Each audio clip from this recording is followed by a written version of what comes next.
In today's video, I'm going to teach you how to invite someone to a Zoom meeting by email, depending on whether the meeting is already started or scheduled. By the end, you'll know exactly how to send a clear, clickable invitation, whether you're in a live call or planning ahead for a future meeting. Let's start with inviting people while you're already in a meeting.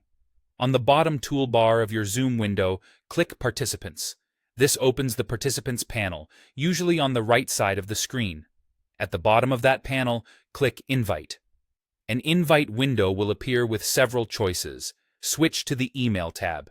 Here, choose the email provider you want to use, such as your computer's default mail app or a web option like Gmail. As soon as you choose, Zoom creates an email draft for you. That draft includes the meeting link, meeting ID, and passcode, so your guests can join with a single click or use the ID and passcode if they prefer. Add the recipient's email addresses, write a quick note if needed, and send. That's all it takes to get someone into your current meeting without disrupting the flow of your call. Now, let's cover inviting people to a meeting that's scheduled for later.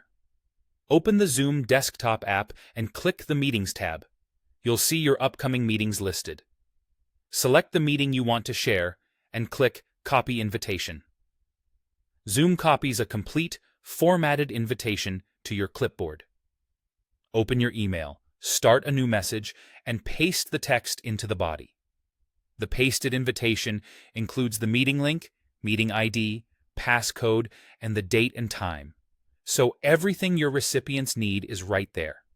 Add the recipients, personalize the subject or message if you like, and send. A few quick tips to make this smoother. When inviting from a live meeting, choosing your default email app will use whatever your computer is set to open for email. If you prefer webmail, pick Gmail or another option in the Email tab. If an email draft doesn't open, double-check that your device has an email app set up or try a different provider from the list.